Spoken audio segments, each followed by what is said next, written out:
রমাদানে সাহরি খেয়ে তারাবিহের নামাজ আদায় করে আমরা খুব চমৎকার পরিবেশে এই মাসটি অতিবাহিত করার সুযোগ পেয়েছি, আলহামদুলিল্লাহ।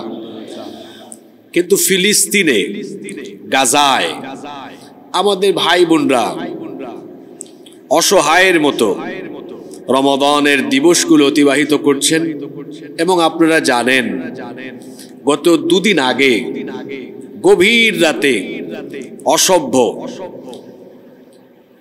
দখলদার ইসরায়েলিরা গভীর রাতে সাহারির ঠিক আগ মুহূর্তে এই নির্জন সময়ে ভয়াবহ হামলা চালিয়ে অন্তত পক্ষে প্রায় 500 মুসলমান ভাই বোনদেরকে শহীদ করে দিয়েছে, যাদের মধ্যে বেশিরভাগই ছিলেন নারী এবং শিশু। গাজায় আমাদের নির্যাতিত ভাই বোনদের আর্তচিৎকার, এটা তো কয়েক যুগ ধরে আমরা শুনছি, কিন্তু পৃথিবীর নানা প্রান্তে ছড়িয়ে থাকা আমরা যত মুসলমান আছি, আমরা এখনো পর্যন্ত ঐক্যবদ্ধ হতে পারিনি। আমরা জিহাদ ভুলে গিয়েছি, আর তাসবির দানার ভেতরে আমরা ইসলামকে তালাশ করছি। ঐক্যবদ্ধ হয়ে আমরা জিহাদের আওয়াজ তুলতে পারি না বলে আমাদের ভাই বোনরা পৃথিবীর নানা প্রান্তে আজ নির্যাতিত হচ্ছে। কিন্তু আমরা যদি ঐক্যবদ্ধ থাকতাম, তাহলে পৃথিবীর কোনো কোনায় কানায় আমাদের একজন ভাইয়ের, একজন বোনের গায়ে হাত তোলার দুঃসাহস পৃথিবীতে কেউ দেখাতে পারত না।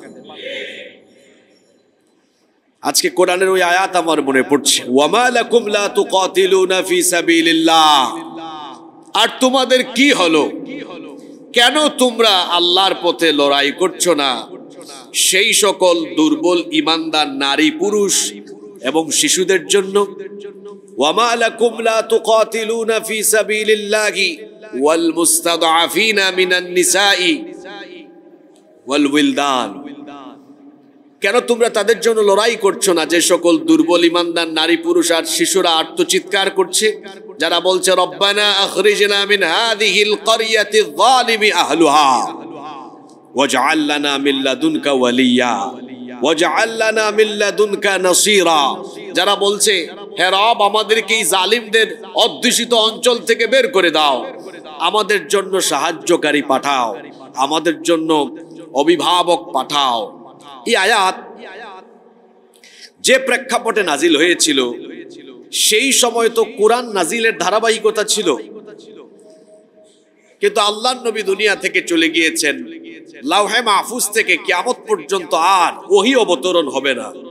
আমার কাছে কেন জানি মনে হয়, যদি ওহী অবতরণের পদ্ধতি এখনো জারি থাকতো, তাহলে এই আয়াতটা বর্তমানে ফিলিস্তিনিদের জন্য এভাবে নাজিল হতো, কেন তোমরা গাজা আর ফিলিস্তিনের ওই নির্যাতিতদের পক্ষে লড়াই করো না? যারা আর্তচিৎকার করছে, তোমাদেরকে বলছে আমাদেরকে সাহায্য করো, এগিয়ে আসো।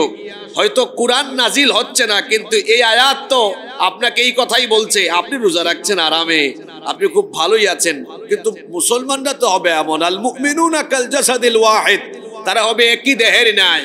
আমার শরীরের কোথাও আঘাত লাগলে যেমন তা পুরো শরীরে ব্যথা অনুভূত হয়, ঠিক তেমনি ভাবে আমার কোন একজন মুসলমান ভাই বাবুন পৃথিবীর যে প্রান্তে নির্যাতিত হবে, তার ব্যথায় আমার হৃদয় ব্যথিত হবে। এটা মুসলমানদের স্বভাব হওয়ার কথা।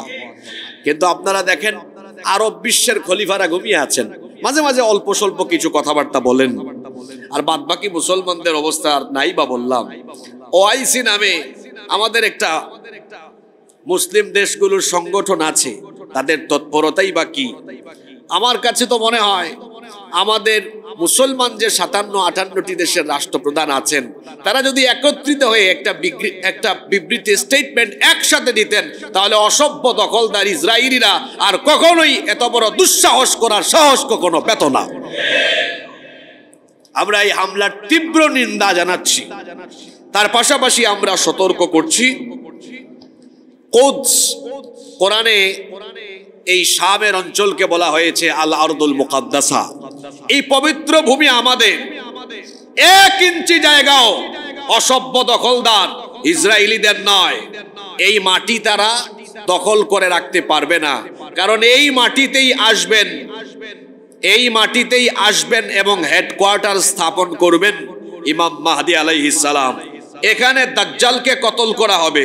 ঈসা আলাইহিস সালামও আসবেন। যে ফিলিস্তিন নিয়ে, যে গাজা নিয়ে, যে ফিলিস্তিন এবং গাজা নিয়ে ইসরায়েল আর আমেরিকা স্বপ্ন দেখছে, তারা এটা দখল করবে, তাদের এই স্বপ্ন দুঃস্বপ্নে পরিণত হয়ে যাবে।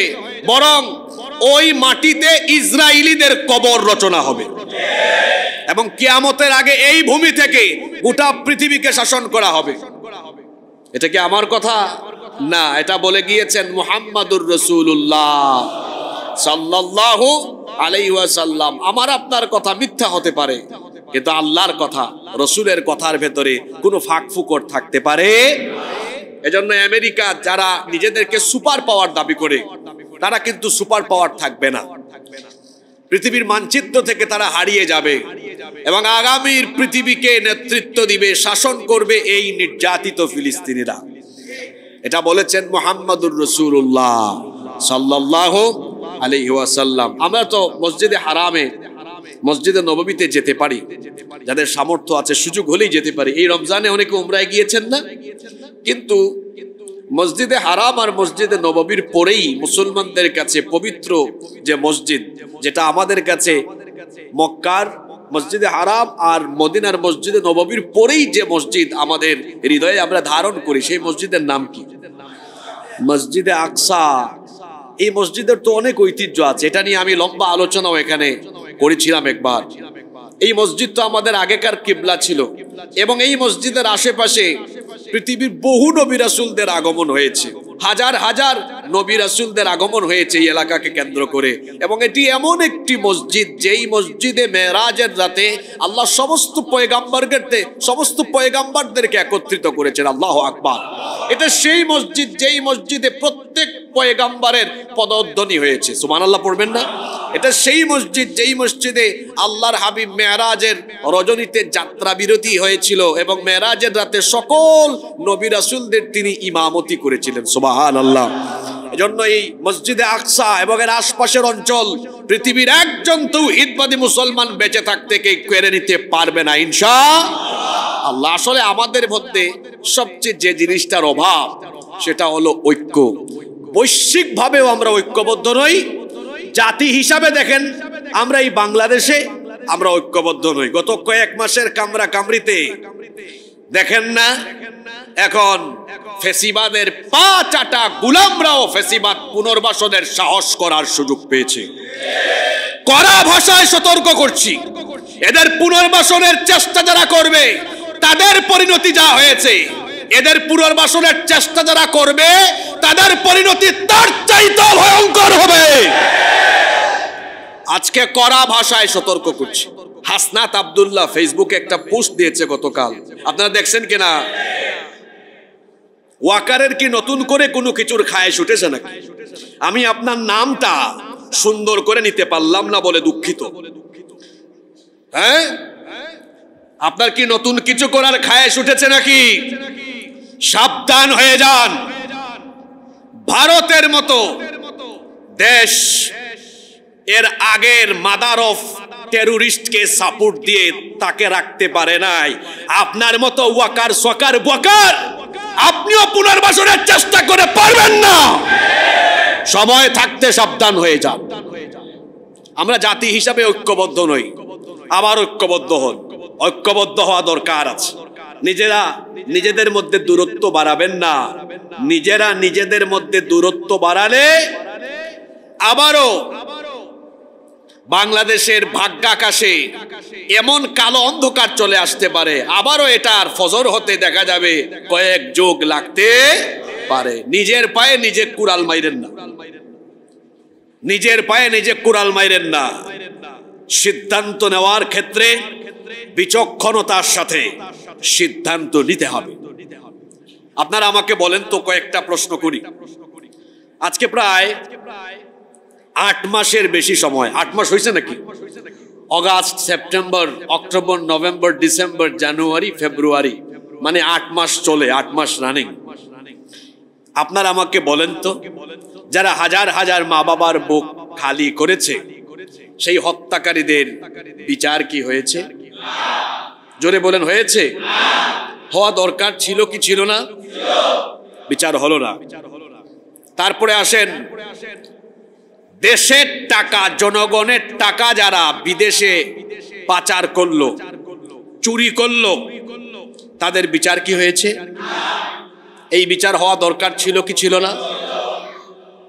সবাই জবাব দিবেন। তারপরে বলেন দেখি, 600 জনের উপরে চিহ্নিত দেশদ্রোহী, মানবতা বিরোধী, গণহত্যার কাজে লিপ্ত 626 জনকে ক্যান্টনমেন্টে রাখা হয়েছিল। তাদেরকে কি বিচারের মুখোমুখি দাঁড় করানো হয়েছে? সেনাবাহিনীকে ম্যাজিস্ট্রেসি পাওয়ার দেওয়ার পরেও উল্লেখযোগ্য কোন ধরনের ভূমিকা মানুষ দেখেনি। আমি কি সত্য বলেছি না অসত্য বলেছি? তারপরে আপনি আবার হাসনাত আব্দুল্লাহর পোস্ট থেকে বলছি, আপনি আবার প্রস্তাব দেন এই সবগুলো কর্মকাণ্ড কি প্রমাণ করে? এই সবগুলো কর্মকাণ্ড প্রমাণ করে বাংলাদেশকে আবারও অস্থিতিশীল করবার জন্য পেছন থেকে কলকাঠি নাড়া হচ্ছে, অপচেষ্টা করা হচ্ছে। তবে মনে রাখতে হবে, এই দেশকে আরেকবার অস্থিতিশীল করবার চেষ্টা করা হলে জাতি হিসাবে আমরা সবাই ঐক্যবদ্ধ হতে আমাদের 1 ঘন্টাও সময় লাগবে না। আমি আপনাদেরকে অনুরোধ করব এবং গোটা দেশবাসীকে অনুরোধ করব, দেশের শান্তি শৃঙ্খলা, স্বাধীনতা, সার্বভৌমত্বের হেফাজতের জন্য আমরা দল মত সব কিছু ভুলে গিয়ে, এমনকি ধর্ম বর্ণ সব কিছু ভুলে গিয়ে দেশের স্বার্থে আমরা সবাই সব সময় ঐক্যবদ্ধ থাকবো ইনশাআল্লাহ। ঐক্যবদ্ধ থাকার ভেতরে ফজিলত আছে। ঐক্যবদ্ধ জাতিকে মোকাবেলা করা যায়। দেখেন, আমরা জাতি হিসাবে ঐক্যবদ্ধ নই বলেই কিন্তু এগুলো বলার মতো আর এগুলোর মতো পরিস্থিতি তৈরি হয়েছে। আবার দেখেন, ফিলিস্তিন বা কাশ্মীর বা অন্যান্য অঞ্চলে আমাদের যে ভাই বোনরা নির্যাতিত হয়, এটা হচ্ছে আমাদের অনৈক্যের ফসল। আমরা যদি ঐক্যবদ্ধ থাকতে পারি তাহলে আমাদেরকে পরাস্ত করা, মোকাবেলা করার মতো কোনো শক্তি পৃথিবীতে থাকবে না ইনশাআল্লাহ। আল্লাহ আমাদেরকে বুঝার তৌফিক দান করেন। সম্মানিত মুসল্লিয়ান কিরাম, আমরা রমজানের সবচাইতে গুরুত্বপূর্ণ সময়ে এসে উপনীত হয়েছি আলহামদুলিল্লাহ। রমজানের শেষ দশকে আমরা চলে এসেছি। আপনারা আলোচনার মূল পয়েন্টে যাওয়ার আগে এই কথাগুলো শোনেন। এই যে রমজান মাসে আমরা সবাই জানি, এই হাদিসটা আমাদের সবার মুখস্থ পরিচিত, যে রমজানে 1 ফরজ কত ফরজের সমান? সবাই বলেন, নফল কিসের সমান? ফরজের সমান। একটা ওমরা কিসের সমান? হজের সমান। এই যে রমজানের এত ফজিলত, আবার একটা রাত লাইলাতুল কদর, এটা হচ্ছে 1000 মাসের চাইতেও উত্তম। এই মাসে এত সওয়াব, এত ফজিলত, এত বরকত, এর কারণটা কি? একটাই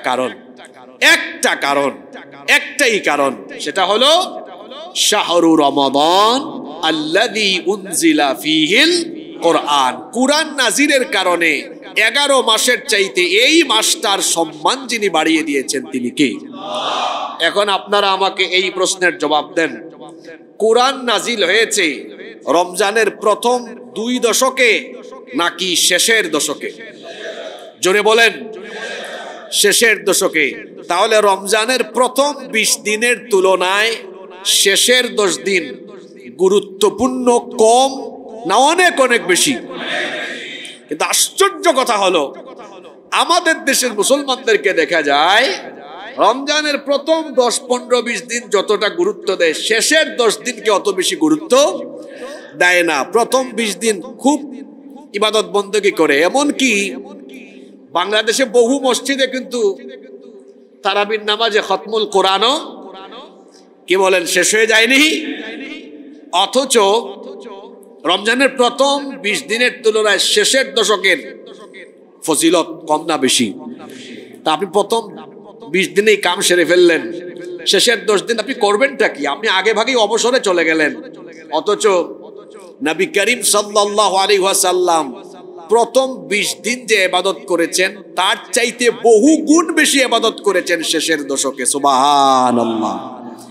আমি আপনাদেরকে আল্লাহ রসুলের 4টা আমল শোনাই হাদিস শরীফ থেকে। আল্লাহর রসুল রমজানের শেষ দশকে এই 4টা আমল করতেন। সবাই বলেন তো কয়টা আমল করতেন? চলেন আমরা হাদিস থেকে জেনে নেই। আর দেখুন এই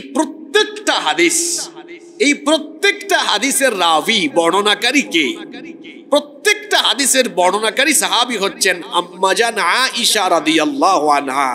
বলেন তো আপনারা নবীজির স্ত্রীরা, বিশেষ করে আয়েশা রাদিয়াল্লাহু আনহা নবীজিকে যতটা কাছ থেকে দেখেছেন, অন্য কোন সাহাবী কি নবীজিকে এত কাছ থেকে দেখেছেন?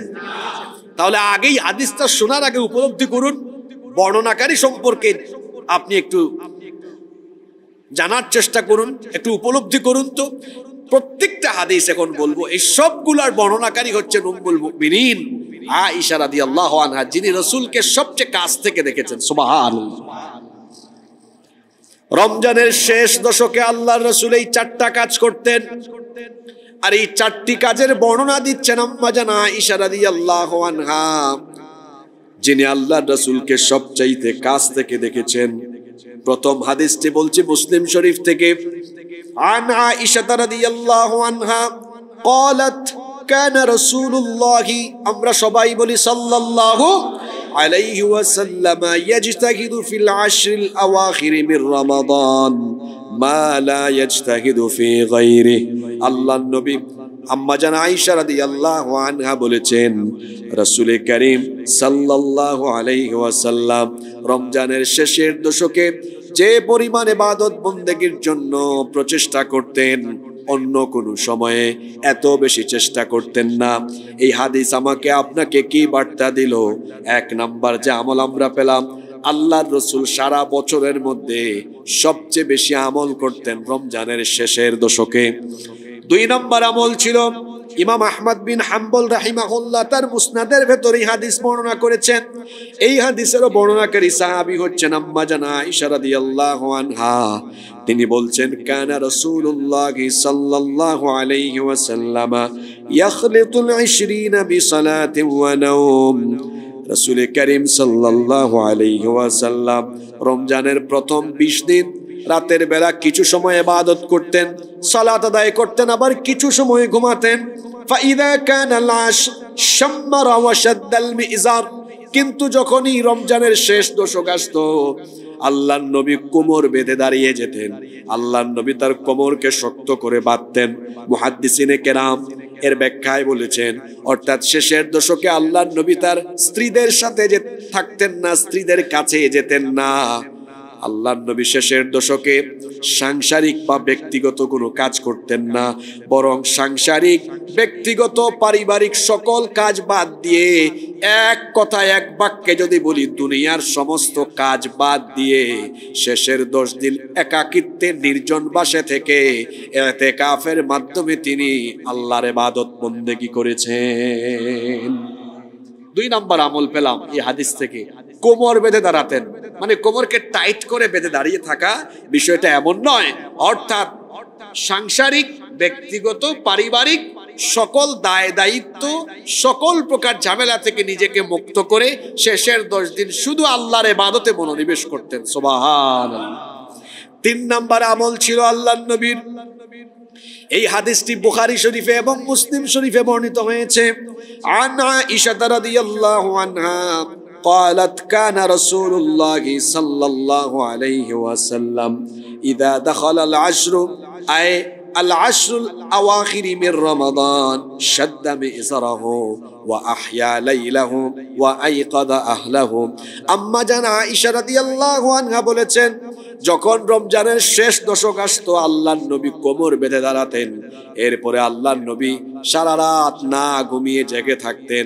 শুধু জেগে থাকতেন, একাকী ইবাদত করতেন। শুধু তাই নয়, বরং ওয়া আইকাযা আহলাহু, তার পরিবার বর্গের সবাইকে জাগিয়ে দিতেন এবং পরিবারের সবাইকে নিয়ে উৎসাহ উদ্দীপনার সাথে রাত জেগে ইবাদত করতেন। কয়টা আমল পেলেন? 4টা। সবাই বলি তো আমরা কয়টা? দেখেন, 1, সারা বছরে নবীজি যে সময়টাতে সবচেয়ে বেশি আমল করেছেন সেই সময়টা কোন সময়? বলেন না সবাই, কোন সময়? তাহলে নবীজি সারা বছরের সবচেয়ে বেশি আমল করেছেন রমজানের এই শেষের দশকে। তাহলে আমরা কি যে শেষের দশক আমরা শুরু করছি, আজকে থেকে তো শুরু হয়ে গেছে, এই শেষের 10 দিন আমরা কি ইবাদত বন্দেগী বিগত 20 দিনের চেয়ে কম করব না বেশি করব?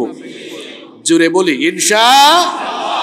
1 নাম্বার আমল পেলাম নবীজির, সারা বছরের সবচেয়ে বেশি আমল হতো রমজানের শেষ দশকে। 2, তিনি সকল দায় দায়িত্ব, সকল প্রকার ঝামেলা থেকে নিজেকে মুক্ত করতেন আর শুধুমাত্র আল্লাহর ইবাদতে মনোনিবেশ করতেন। তাইলে আমরা শেষের 10 দিন সকল প্রকার দায় দায়িত্ব থেকে নিজেকে মুক্ত করে শুধু আমরা আল্লাহর ইবাদতে মনোনিবেশ করব ইনশাআল্লাহ। 3, আল্লাহর নবী শেষের 10 রাত ঘুমাতেন না। শেষের 10 রাত কি করতেন না? এই যে হাদিসের ভাষ্যটা শুনেন, ভাষাটা দেখেন, ও আহইয়া লাইলাহু, সারা রাত জেগে থাকতেন। তাহলে শেষের দশক আমরা না ঘুমিয়ে কাটাবো, প্রতিটা রাত না ঘুমিয়ে কাটাবো, পারবো না ইনশাআল্লাহ? 10 রাত না ঘুমালে কি একদম অবস্থা খারাপ হয়ে যাবে নাকি? পৃথিবীর অনেক মানুষ মনে করে কম ঘুমালে মনে হয় চেহারা খারাপ হয়, নষ্ট হয়। কম ঘুমালে চেহারা যদি খারাপই হতো, নষ্টই হতো, তাহলে পৃথিবীতে সবচেয়ে বিশ্রী চেহারার অধিকারী হতেন মুহাম্মদুর রাসূলুল্লাহ সাল্লাল্লাহু আলাইহি ওয়াসাল্লাম। বলবেন কেন? কারণ হাদিস শরীফ তালাশ করে দেখেন, আল্লাহর রাসূল তিনি প্রতি রাতে তাহাজ্জুদ আদায় করেছেন, শেষ রাতে ঘুমান নাই। এমনকি আমাদের অনেক বুজুর্গ ব্যক্তিগণ আছেন, আমাদের অনেক আসলাফ আকাবির অনেক বুজুর্গ ব্যক্তিরা আছেন যারা 1-1.5 ঘন্টার বেশি ঘুমান না, কিন্তু কাছে গিয়ে দেখিয়েন চেহারাটা দেখলে মনে হয় চেহারা থেকে নূর ঝরে পড়ছে। সুবহানাল্লাহ। তো শেষের এই 10টা রাত না ঘুমালে আপনার পরিস্থিতি একদম খারাপ হয়ে যাবে। বিষয়টা এমন না, একটু ব্যালেন্স করেন, সুন্দর একটা পরিকল্পনা করেন, সাহরি খেয়ে কয়েক ঘন্টা ঘুমান, কিন্তু শেষের 10টা রাত ইবাদতে কাটান। রাসূলের একটা সুন্নতের আমল হয়ে যাবে। সুবহানাল্লাহ। 4 নাম্বার, আল্লাহ রাসূল একাকী ইবাদত করতেন না। ওয়া আইকাযা আহলাহু, বলতেন ফাতিমা কোথায়, আলী কোথায়, আমার মেয়ে রুকাইয়া কোথায়, যায়েনব কোথায়, উম্মে কুলসুম কোথায়, উঠো সবাই। আল্লাহ রাসূল পরিবারের সবাইকে জাগিয়ে দিয়ে সবাইকে নিয়ে ইবাদত বন্দেগী করেছেন। সুবহানাল্লাহ। তাহলে এই 4টা আমল আমরা করতে পারবো না ইনশাআল্লাহ? যেমনে বললেন, সবার তো কনফিডেন্ট নাই, পারবেন ইনশাআল্লাহ? আল্লাহ তৌফিক দেন। এবার প্রশ্ন হতে পারে, আল্লাহর রাসূল রমজানের শেষের দশকে এত ইবাদত বন্দেগী, রাত জেগে এত ইবাদত বন্দেগী আল্লাহ রাসূল করেছেন, এর কারণটা কি? এর একটাই কারণ, এর কারণ হলো কুরআন নাজিলের রাত লাইলাতুল কদর। এটা কি রমজানের প্রথম 20 দিনে না শেষের দশকে? ওই শেষের দশকের লাইলাতুল কদর যেন না ছুটে, এই জন্য আল্লাহর নবী শেষের 10 রাত ইবাদত করেছেন। কিন্তু দুর্ভাগ্যবশত আমাদের বাংলাদেশের মানুষ 26 রমজান দিবাগত রাতকে তারা লাইলাতুল কদর হিসাবে ফিক্সড করে ফেলেছে। এখন লাইলাতুল কদর তো কুরআন বা হাদিসের কোথাও ফিক্সড করে বলা হয়নি, বরং আল্লাহর নবী বলেছেন, আমি রমজানের প্রথম 10 দিন ইতিকাফ করলাম, অতঃপর আল্লাহ আমাকে জানিয়ে দিলেন আপনি যে রাত তালাশ করছেন এটা প্রথম 10 দিনের ভেতরে নাই। এরপরে আমি রমজানের মাঝখানের 10 দিন ইতিকাফ করলাম, আল্লাহ আমাকে জানিয়ে দিলেন এই মাঝখানের দশকেও এই রাতটি নাই। এরপরে আল্লাহ তার হাবিবকে জানালেন আপনি যে রাত খুঁজতেছেন এটা রমজানের শেষ দশকে আছে। সুবহানাল্লাহ। এরপরে আল্লাহ রাসূল ও সাহাবীদেরকে এবং উম্মতকে বলে দিলেন, মান কানা মুলতামিসাহা ফালইয়ালতামিসহা ফিল আশরিল আওয়াখির, তোমাদের মধ্যে যে ব্যক্তি রাত তালাশ করতে চাইবে সে যেন রমজানের শেষের দশকেই এই রাতকে তালাশ করে। আল্লাহ রাসূল বলেছেন অন্তত পক্ষে রমজানের শেষ দশকের বেজুর যে রাতগুলো আছে সেই রাতগুলোতে যেন এই লাইলাতুল কদর তোমরা খুঁজে নিবে, কারণ বেজুর রাতগুলোতেই লাইলাতুল কদর রয়েছে। আল্লাহ রাসূলের জন্য বলেছেন, তাহাররু লাইলাতুল কদরি ফিল উইত্রি মিনাল আশরিল আওয়াখির মির রমাদান, তোমরা রমজানের শেষ দশকের বেজুর রাতগুলোতে এই লাইলাতুল কদর তালাশ করো। তাহলে বেজুর রাত শেষের দশকে আছে মোট 5টা। জোরে বলেন তো কয়টা? আজকের রাতটা কিন্তু বেজুর রাত, আজকের রাত বেজুর রাত, তাহলে আজকেও তো কদর হয়ে যেতে পারে। আজকে 21তম রাত না, তাহলে 21, 23, 25, 27, 29, আমরা এই শেষের 10 দিনে কয়টা বেজুর রাত পাবো? এই 5টা বেজুর রাত স্ত্রী, সন্তান, বাচ্চাদেরকে নিয়ে, বাড়ির সবাইকে নিয়ে আমরা একসাথে ইবাদত করে কাটাতে পারবো না ইনশাআল্লাহ? তবে বুদ্ধিমানের কাজ হলো 5 দিন না, একদম 10 দিনই ইবাদত করা। কারণ কদর তো এই 10 দিনের ভেতরেই রয়েছে। আপনি যদি 10 দিনই ইবাদত করেন, লাইলাতুল কদর কি আপনার কাছ থেকে আর ছুটে যাওয়ার কোন রকমের সম্ভাবনা আছে? জোরে বলেন আছে? তো রিস্ক নেওয়ার কি দরকার? আমরা শেষের 10 দিন ইবাদত করব, কদর আর আমাদের থেকে ছুটে যাবে না ইনশাআল্লাহ। আপনারা বলতে পারেন, হুজুর আল্লাহ যে কামটা করলেন, লাইলাতুল কদর আমাদেরকে আল্লাহ জানালেন না, এটা গোপন রেখে দিলেন। আল্লাহ তো একটু দয়া করতে পারতেন, আমার বান্দারা সারাটা মাস রোজা রাখতেছে, না খায়া থাকে, এত কষ্ট করছে, তো আমি এই রাতটা গোপন না রাখি, জানায় দিই, তাহলে তাদের জন্য সহজ হবে। হ্যাঁ, কারণ আল্লাহ তো সহজ করেন, কঠিন করেন না। কোরআনের আয়াত আছে না, ইউরিদুল্লাহু বিকুমুল ইউসরা ওয়ালা ইউরিদু বিকুমুল উসরা। অনেকে আবার যুক্তি দেয়, অনেকে বলে তো কয়, হুজুর আল্লাহ তো কোরআনে বলেছেন তিনি সহজ চান, তো আল্লাহ এখানে কঠিন করে রাখছেন কেন বিষয়টা? তিনি তো বলে দিতে পারতেন যে পৃথিবীর মানুষ এততম রাত কদরের রাত। আল্লাহ তাআলা গোপন রেখেছেন আমাদের কল্যাণের জন্য, আমাদের ভালোর জন্য। শুধুমাত্র লাইলাতুল কদর নয়, গুরুত্বপূর্ণ অনেক বিষয়কে আল্লাহ তাআলা গোপন রেখেছেন, যাতে করে ওই বিষয়টিকে মাথায় রেখে মানুষ নেকামল করে। যেমন কিছু উদাহরণ দেই, মৃত্যুর বিষয়টা আমাদের থেকে গোপন রাখা হয়েছে। অর্থাৎ কে কখন, কোন দিন, কত তারিখে, কোন টাইমে মারা যাব, কোথায় মারা যাব, আমরা কেউ কি জানি?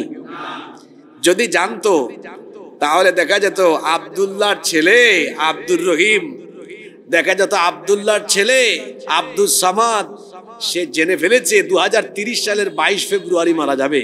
তখন সে সিদ্ধান্ত নিত, ঠিক আছে আমি 21 ফেব্রুয়ারি পর্যন্ত দুনিয়ার আকাম কুকাম করব, আর 22 ফেব্রুয়ারি সকালবেলা তওবা করে একদম পাক্কা ইমানদার হয়ে আল্লাহর কাছে চলে যাব। কিন্তু আল্লাহ তাআলা এটা গোপন রেখেছেন, আপনি জানেন না কখন মারা যাবেন। এজন্য মৃত্যুর বিষয়টি মাথায় রেখে আপনাকে কাজ করতে হবে। এজন্য আল্লাহ রাসূলকে একবার সাহাবীরা জিজ্ঞেস করেছিলেন, মান আকিয়াসুন নাস ওয়া আহজামুন নাস, কে সবচাইতে বুদ্ধিমান মানুষের মধ্যে, কে সবচাইতে বেশি চালাক?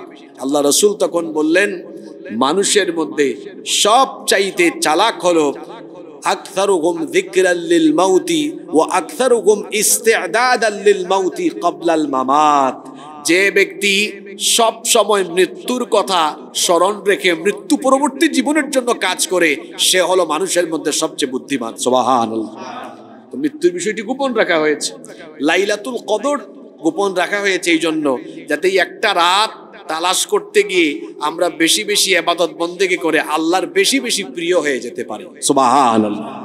এই লাইলাতুল কদর যে রাত পাওয়ার জন্য রমজানের শেষ দশকে আল্লাহর রাসূল ইবাদত বন্দেগি করেছেন, আমাদেরকেও ইবাদত বন্দেগি করার প্রতি উৎসাহিত করেছেন। এই লাইলাতুল কদর, কদরের রাত, এটি হলো সারা বছরের সবচাইতে শ্রেষ্ঠ রাত। সুবহানাল্লাহ।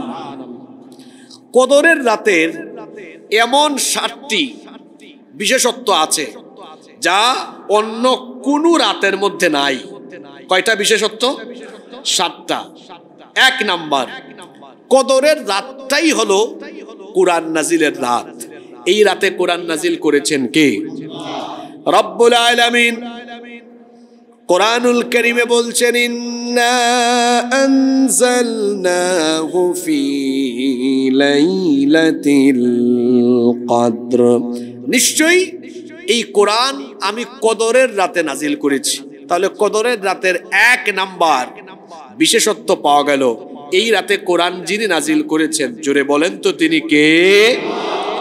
কদরের রাতের 2 নাম্বার বিশেষত্ব হলো এই একটি রাত, এটা কোয়ান্টিটি হিসাবে 1, কোয়ান্টিটি হিসাবে 1, কিন্তু কোয়ালিটি দিয়ে যদি কেউ এই রাতকে কাটাতে পারে, তাহলে 1000 মাসের ইবাদতের চাইতে এই 1 রাতের আমল আল্লাহর কাছে উত্তম হয়ে যাবে। সুবহানাল্লাহ।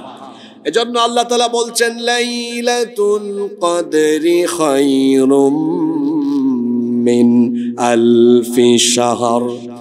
কদরের রাত হলো হাজার মাসের চাইতেও উত্তম। আপনারা জানেন 1000 মাস সমান হলো 83 বছর 4 মাস। 83 বছর আমি আপনি হায়াত পাবো এর তো কোনো নিশ্চয়তা নাই। কিন্তু লাইলাতুল কদর যদি আপনার নসিব হয় আর এই রাত যদি আপনি ইবাদতে বন্দেগিতে কাটাতে পারেন, তাহলে এক রাতের আমল, এক রাতের ইবাদত 1000 মাস অর্থাৎ 83 বছর 4 মাসের নেক আমলের মতো নয়, আবারও বলছি মতো নয়, খায়রুন, তার চাইতে আরো উত্তম হয়ে যাবে। সুবহানাল্লাহ। আমাদের আগের যুগে নবীও পাইছেন হায়াত বেশি, ওই নবীদের উম্মতরাও হায়াত পাইছেন বেশি। যেমন দেখেন আদম আলাইহিস সালাম কত বছর? 1000 বছর। উনার পরে যত নবী এসেছেন কেউ 900 বছর, 800 বছর, 600, 700, 500, 250, 300 বছর হায়াত পেয়েছেন। আমাদের নবীও হায়াত পাইছেন কম, আমাদের নবীর উম্মতও হায়াত পায় কম। আমাদের নবীর হায়াত ছিল কত বছর? 63 বছর। আর উম্মত হিসাবে দেখা যাচ্ছে আমাদেরও হায়াত খুব একটা বেশি নেই। তো আমাদের আগেকার যুগের উম্মতের লোকেরা হায়াত পেয়েছেন বেশি, অনেকের নেক কাজ নেক আমল করেছেনও বেশি। সাহাবীরা বললেন, ওগো আল্লাহর নবী, আমাদের আগের যুগের নবীদের উম্মতেরা হায়াত পেয়েছেন বেশি, আমলও করেছেন বেশি, কিন্তু আমরা হায়াত পাবো কম। আমরা হয়তো তাদের তুলনায় আমলও করার সুযোগ পাবো কম। এই যদি পরিস্থিতি হয় তাহলে দেখা যাবে কিয়ামতের ময়দানে তাদের বেশি আমলের কারণে আমাদের চাইতে তারা বেশি মর্যাদা পেয়ে যাবে।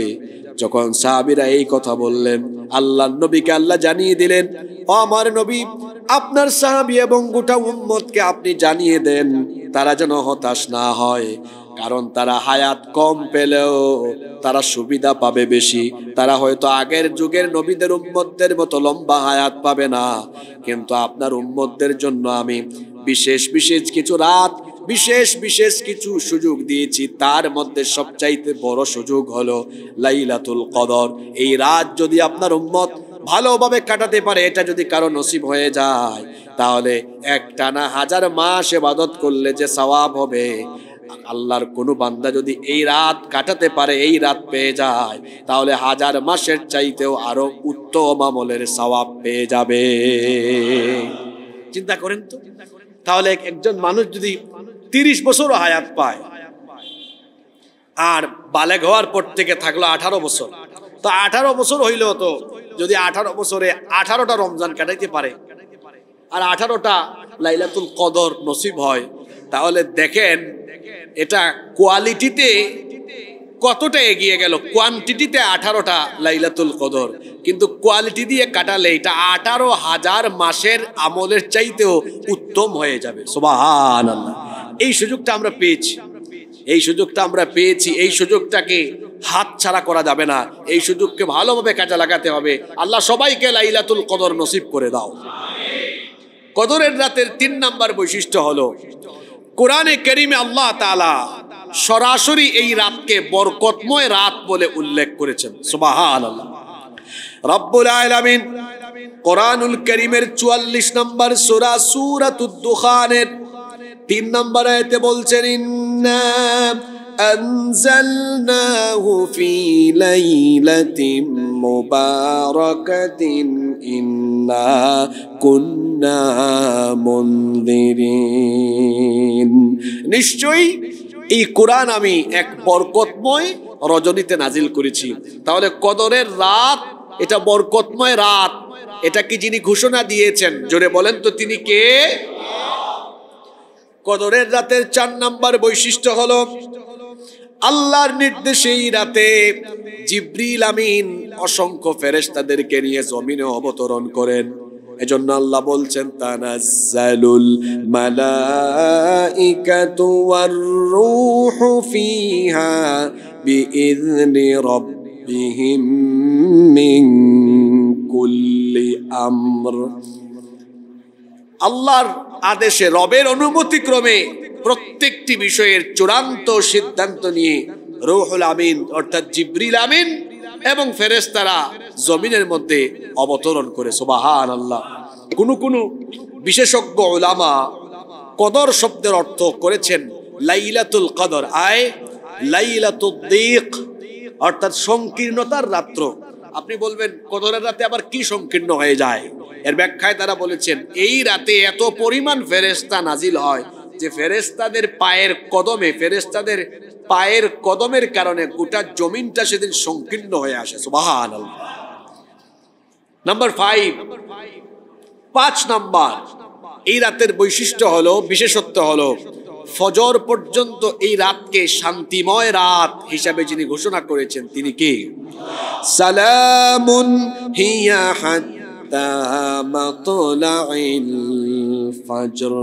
ফজর পর্যন্ত এই রাত হলো শান্তিময়। 6 নাম্বার, এই রাত হলো ভাগ্য রজনীর রাত।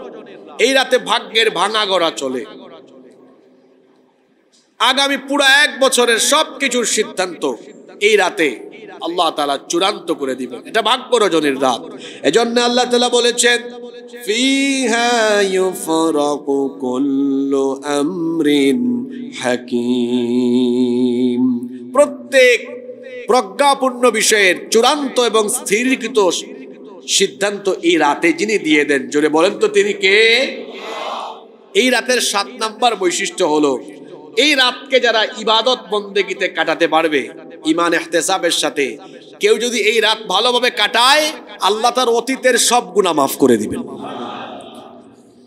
বুখারী এবং মুসলিম শরীফের হাদিস, আল্লাহর নবী বলেছেন মান কামা লাইলাতুল কদরি ঈমানাও ওয়া ইহতিসাবান গুফিরা লাহু মা তাকদ্দামা মিন যামবি।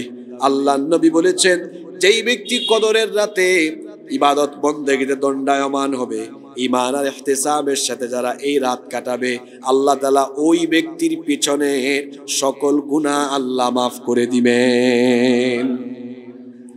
এখন সগীরা না কবিরা? মুহাদ্দিসিনে কেরাম বলেছেন কেউ যদি তওবা করে একদম খালেস ভাবে আল্লাহর পথে চলে আসে তাহলে শুধু সগীরা নয়, সগীরার সাথে কবিরা গুনাহও আল্লাহ মাফ করে দিবেন। বিরাট একটা সুযোগ আমাদের সামনে এসেছে। এই লাইলাতুল কদর আছে রমজানের শেষ দশকে নাকি ফিক্সড করা? আপনারা ফিক্সড করে ফেলিয়েন না। তাহলে এই যে শেষের দশকে লাইলাতুল কদর আছে, এই লাইলাতুল কদর যেন মিস না হয়, এজন্য শেষের দশককে আমাদের কাজে লাগানোর দরকার আছে না নাই? আমি আপনাদেরকে রমজানের শেষের দশকের শেষ 10 দিনের জন্য বেশি না, মাত্র 10টা আমলের পরামর্শ দিব। এই 10টা আমল আমরা করব, শেষের দশক অনেক চমৎকার ভাবে আমরা কাটাতে পারবো ইনশাআল্লাহ। 1 নাম্বার, আমরা ইবাদতের উদ্দেশ্যে সারা রাত জাগবো ইনশাআল্লাহ। 2 নাম্বার, আমরা ব্যক্তিগত, পারিবারিক এবং অন্যান্য সকল ঝায় ঝামেলা থেকে নিজেকে আমরা মুক্ত করব শুধু ইবাদতের জন্য। 3 নাম্বার, আমাদের পরিবারবর্গকেও আমরা ইবাদতের জন্য উৎসাহিত উদ্বুদ্ধ করব।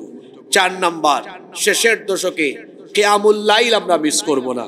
শেষের দশকে তাহাজ্জুদের নামাজ যেন আমাদের মিস না হয়। এই মসজিদে কিন্তু গত রাত থেকে কিয়ামুল লাইলের জামাত শুরু হয়ে গিয়েছে এবং রাত 2:30 থেকে শুরু হয়, 3:30টায় শেষ হয়ে যায়। তার মানে আপনি তাহাজ্জুদ কিয়ামুল লাইল শেষ করার পরে সাহরি শেষ করা পর্যন্ত প্রায় 1.5 ঘন্টারও বেশি সময় পাবেন। সুতরাং আশেপাশে বা দূর দূরান্ত থেকেও আপনারা আসতে পারবেন, যেহেতু এখানে জামাতের সাথে নামাজ আদায় হয় এবং খুব আবেগ ঘন তিলাওয়াত হয়। আমি শুনলাম গত রাতে খুব আবেগ ঘন তিলাওয়াত হয়েছে, মুসল্লিদের কান্নাকাটি হয়েছে। তো এই সুযোগটা আমরা কাজে লাগাবো। আপনি হয়তো একাকি নামাজ আদায় করলে লম্বা লম্বা সূরা পারেন না, কিন্তু এখানে আসলে লম্বা লম্বা সূরা তেলাওয়াত হবে। কত সুন্দর করে হাফেজ সাহেবরা তেলাওয়াত করেন, জাহান্নামের আয়াতগুলো পড়লে তারা নিজেরাও আবেগ আপ্লুত হয়ে পড়েন, পেছন থেকে অনেক মুসল্লিরা কেঁদে ফেলেন। এই যে একটা আবেগ ঘন সুন্দর পরিবেশে নামাজের সুযোগ আছে, এটা কিন্তু আপনি বাড়িতে পাবেন না। এই জন্য এই সুযোগ আমরা মিস করবো না। আমরা শেষের দশকের প্রতিটা কিয়ামুল লাইলের জামাতে এসে হাজির হব ইনশাআল্লাহ। নাম্বার 5 নাম্বার, আমরা বেশি বেশি কোরআন তেলাওয়াত করব, কারণ এই শেষের দশকেই লাইলাতুল কদর। আর কদর তো কোরআন নাজিলেরই রাত। চেষ্টা করুন না যে এই শেষের দশকে পুরা কোরআন আরো একবার আমি পড়ি, পুরা কোরআনটা আবার আমি তেলাওয়াত করি, সওয়াব দিবেন কে? নাম্বার 6, 6 নাম্বার, আমি আপনাদেরকে বলবো এই শেষের দশকে প্রতিদিন আপনারা যার যার সামর্থ্য অনুযায়ী যে যতটুকু পারেন আপনারা প্রতিদিন দান সৎকা করেন। মনে করেন শেষের 10টা দিন আপনি সৎকা করলেন, কোনো একদিন তো লাইলাতুল কদর হবেই হবে, তাই না? তো এখন যেদিন লাইলাতুল কদর হলো ওই দিনের 100 টাকার দান আপনি চিন্তা করেন তো 1000 মাসের দানের মতো না উত্তম? জোরে বলেন, মতো না উত্তম? চিন্তা করছেন? তাইলে এই সুযোগটা তো মিস করা উচিত নয়। মা বোনরা বাসা বাড়ি থেকে তারা বের হতে পারেন না, অনেকে আছেন মধ্যপ্রাচ্য, ইউরোপ, আমেরিকায় থাকেন, প্রতিদিন দান করার মানুষও তারা পান না। তারা এই সুযোগটাকে কিভাবে কাজে লাগাতে পারেন? আমি বলবো আপনার বাসায় কোনো একটা জায়গায় একটা বক্স রাখুন, প্রতিদিন দানের নিয়তে ওই বক্সে কিছু টাকা রাখেন, যেদিন বের হবেন কাউকে পাবেন ওই দিন দিয়ে দিবেন, তাহলে প্রতিদিন দান করার সওয়াব আপনি পেয়ে যাবেন ইনশাআল্লাহ। নাম্বার 7, 7 নাম্বার, আমরা এই শেষের দশকে তাসবিহ, তাহলিল, জিকির, আজকার বেশি বেশি করব ইনশাআল্লাহ। বিশেষ করে আমরা ইস্তিগফার মিস করব না। নাম্বার 8, 8 নাম্বার, বেশি বেশি আমরা দোয়া করব। এই দোয়াটা কেউ করতে ভুলবেন না, ভালো করে শুনেন। আম্মা জান আয়েশা রাদিয়াল্লাহু আনহা নবীজিকে জিজ্ঞেস করলেন, ইয়া রাসূলুল্লাহ, আমরা বলি সাল্লাল্লাহু আলাইহি ওয়াসাল্লাম, আমি যদি জানতে পারি কোন রাত কদরের রাত, মা আকুলু ফিহা, আমি সে রাতে কি বলবো, কোন দোয়া করব? আল্লাহ রাসূল বলেন, আয়েশা তুমি লাইলাতুল কদরে, কদরের রাতে বেশি বেশি এই দোয়াটা পড়বে, আল্লাহুম্মা ইন্নাকা আফুউন তুহিব্বুল আফওয়া ফাআফু আন্নী। এত সুন্দর দোয়া, আপনারা বাংলা অর্থের দিকে খেয়াল করেন। আল্লাহুম্মা, হে আল্লাহ, ইন্নাকা আফুউন, নিশ্চয়ই তুমি ক্ষমাশীল, তুহিব্বুল আফওয়া, তুমি ক্ষমা করতে ভালোবাসো, ফাআফু আন্নী, অতএব তুমি আমাকে ক্ষমা করো। এর চেয়ে চমৎকার নিবেদন আর কি হতে পারে? এজন্য আমি আপনাদের সবাইকে অনুরোধ করব, শেষের দশকে এই দোয়াটা করতে যেন আমরা ভুলে না যাই। আসেন, যাদের মুখস্থ নাই আমরা 2-3 বার বললে মুখস্থ হয়ে যাবে ইনশাআল্লাহ। আমার সাথে মহব্বতে বলেন, আল্লাহুম্মা ইন্নাকা আফুউন তুহিব্বুল আফওয়া ফাআফু আন্নী।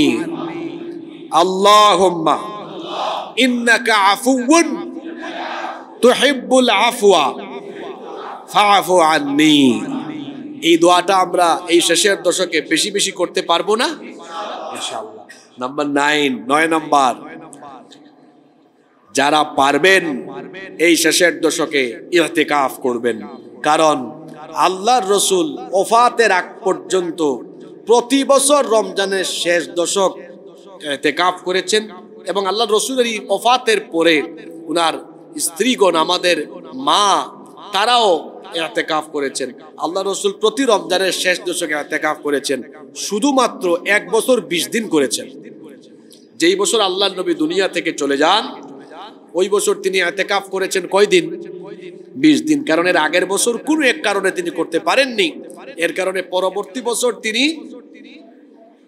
20 দিন আদায় করে এর আগের বছরেরটারও তিনি মানে কাজার মতো আদায় করে দিয়েছেন। তাহলে আল্লাহর রাসূল ইতিকাফ করে ছেড়ে দেননি। যেন আমাদের যাদের সুযোগ আছে আমরা ইতিকাফ করব, অন্তত যাদের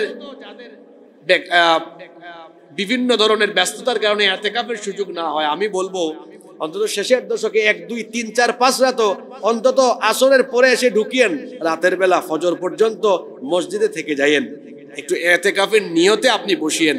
10 দিন যদি নাও পারেন, যে যতটুকু পারেন অন্তত ইতিকাফের নিয়তে এসে মসজিদে বসবেন ইনশাআল্লাহ। এখানে কিছু দৃষ্টিভঙ্গি, কিছু পরামর্শ আপনাদেরকে আমি দিব। হয়তো এই মসজিদেও অনেকে ইতিকাফের নিয়তে হয়তো আজকে থেকে চলে আসবেন ইনশাআল্লাহ। যারা নিয়ত করেছেন আল্লাহ যেন তাদের সবাইকে সুস্থতার সাথে সুন্দরভাবে ইতিকাফ করার তৌফিক দান করেন। ইতিকাফে আসলে পরে অনেকে আছে মসজিদের মধ্যে, অনেক মসজিদে এসি আছে, আমাদের মসজিদে তো আছে এসি নাই, ব্যবস্থা হয়ে যাবে ইনশাআল্লাহ। তো অনেকে আছে এসি চালায়া দিয়া তারপরে ঘুমায়া, চিত হয়ে ঘুমায়া, তারপর ফোন করে আমি তো ইতিকাফে আছি, ব্যবসার কি খবর, ম্যানেজারকে কল লাগায়, আচ্ছা আজকের হিসাবটা হোয়াটসঅ্যাপে পাঠাও তো। আপনারা হাসতেছেন, এগুলো বাস্তব না অবাস্তব? আবার বউকে বলে, বউ সাহারিতে কিন্তু আমাকে এই এই আইটেম পাঠাইও, কি রান্না করছো? ইতিকাফে ঢুকে 24 ঘন্টার মধ্যে দেখা যায় বেশিরভাগ সময় মোবাইলে আবার এমবি চলে যায়, ফোন করে বলছে দোস্ত আমাকে 10 জিবি ইন্টারনেট দাও, আমি তো ইতিকাফে। আবার জি বলতেছি, অনেকে আছে সে যে ইতিকাফে যাচ্ছে ওইটাও মানুষকে জানায় যায়। এটা আজকে আসরে তাকে পোস্ট হবে, ব্যাকটেক দেখাই দেবে, আলহামদুলিল্লাহ ইতিকাফের নিয়তে বের হয়ে গেলাম। ফেসবুকে পোস্ট করবে, আগামী কয়েকদিন আমাকে হয়তো একটু অফলাইনে অনলাইনে কম পাবেন, ইতিকাফে ঢুকতেছি। এটা কি জানানোর বিষয় হলো? এটা জানায় ঢুকছে, আমাকে একটু কম কম পাবেন। দেখা যায় আরো এই 10 দিন তারে বেশি বেশি পাওয়া যায়। আসেন এরকম ইতিকাফে ঢুকে আবার অনেকে নতুন বন্ধু বানায়। আগে তো দেখা সাক্ষাৎ ছিল না, ওই কোনায় একজন এই কোনায় একজন, ভাই কি খবর, ইফতারের পরে উনিও পানখুর উনিও পানখুর, আসেন না একটু পান খাই। তো পান দিছেন ভালো কথা, ওই পান দেওয়ার পরে 2জন 3জন করে দেখা যায় 2-3 দিনের মধ্যে তারা একটা গ্রুপ রেডি হয়ে যায়। গ্রুপ রেডি হয়ে মসজিদের কোনায় কানায় বারান্দায় তারা গল্প আড্ডা আসর সারা রাত এই আড্ডা দিতে দিতে কাটে। দেখা যায় এই যে সারা রাত বা বেশিরভাগ সময় আড্ডা দিতে দিতে দিতে দিতে সময়টা চলে যাচ্ছে। এরকম হয় কি হয় না? এরকম হেতুক অপ্রয়োজনীয় অনর্থক কাজ করে আমরা যেন সময়কে নষ্ট না করি। আমরা তো ইতিকাফে এসেছি, ইতিকাফ অর্থ কি? একটা জায়গায় আবদ্ধ হয়ে যাওয়া। আমি যদি একদম আরো সুন্দর বাংলায় আপনাদেরকে বলি, নির্জন বাস, নির্জন বাস, নির্জনে একাকিত্বে আল্লাহ তাআলার সাথে প্রেম ভালোবাসার নিবেদনের জন্য আপনি এখানে এসেছেন। সুবহানাল্লাহ। আপনার আশেপাশে সাথী যারা আছেন প্রয়োজনে তাদের সাথে কথাবার্তা বলেন, কিন্তু প্রয়োজন ছাড়া খুব বেশি কথাবার্তা বলা বা দুনিয়াবি কাজে নিজেকে ব্যস্ত রাখা এটা ইতিকাফের পরিপন্থী কাজ। এটা ইতিকাফকে নষ্ট করে দিতে পারে। এজন্য আমি আপনাদেরকে অনুরোধ করব এই ধরনের কাজ আমরা করব না। আল্লাহ এই ধরনের গর্হিত কাজ থেকে আমাদেরকে হেফাজত করেন, আমরা বলি আমিন।